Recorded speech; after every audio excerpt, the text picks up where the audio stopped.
നാട്ടുകാരെ ഭയപ്പെടുത്തിയ പാമ്പിൻ മുട്ടകൾ വിരിഞ്ഞിറങ്ങിയപ്പോൾ കണ്ടത് നീർക്കോലി കുഞ്ഞുങ്ങളെ. ഒന്നും രണ്ടുമല്ല, 150-ലധികം പാമ്പിൻ മുട്ടകളാണ് ഫെബ്രുവരി 17-ന് കണ്ണൂർ കുറുമാത്തൂർ സവനപ്പുഴയിലെ ജോണി എന്നയാളുടെ കൃഷിയിടത്തിൽ നിന്ന് ലഭിച്ചത്. കാർഷിക ആവശ്യങ്ങൾക്കായി കിളച്ചപ്പോഴാണ് മുട്ടകൾ കണ്ടത്. പാമ്പിന്റെ മുട്ടകളാണെന്ന് സംശയം ഉയർന്നതിനെ തുടർന്ന് വനം വകുപ്പിനെ വിവരം അറിയിക്കുകയായിരുന്നു.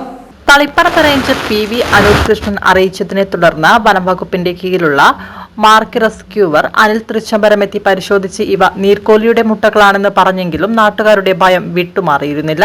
തുടർന്ന് മുട്ടകൾ അനിൽകുമാർ തന്റെ വീട്ടിലേക്ക് കൊണ്ടുവന്ന് സംരക്ഷിക്കുകയായിരുന്നു. കിളച്ചപ്പോഴും മറ്റും ചില മുട്ടകൾ നശിച്ചു പോയിരുന്നു. 30ഓളം മുട്ടകളാണ് കഴിഞ്ഞ ദിവസം വിരിഞ്ഞത്.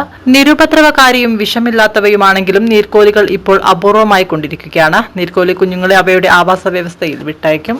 ഫെബ്രുവരി 17 ചവനപ്പുഴ ജോണി എന്നവരുടെ കൃഷിയിടം കിടക്കുന്നതിനിടയിൽ അവർ കണ്ടെത്തിയ കുറച്ച് മുട്ടകളായിരുന്നു.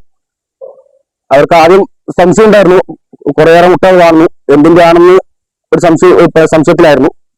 ഫോറസ്റ്റ് വിവരം അറിയിച്ചു. അവിടുന്ന് എനിക്ക് കിട്ടിയ നിർദ്ദേശപ്രകാരം ഞാൻ അവിടെ പോയി മുട്ടകൾ നോക്കി. നീർക്കോലിന്റെ ആണെന്ന് അവരോട് പറഞ്ഞു.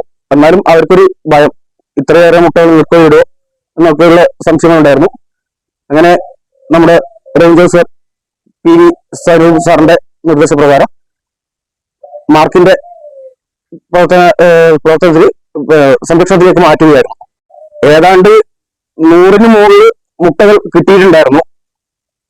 ഏകദേശം നീർക്കോലി പാമ്പ് എന്ന് പറയുന്നത് ഒരു നല്ല ആരോഗ്യമുള്ള ഒരു പാമ്പ് പൊതുവെ 80 മുതൽ 100 വരെയുള്ള മുട്ടകളാണ് ഇടല്.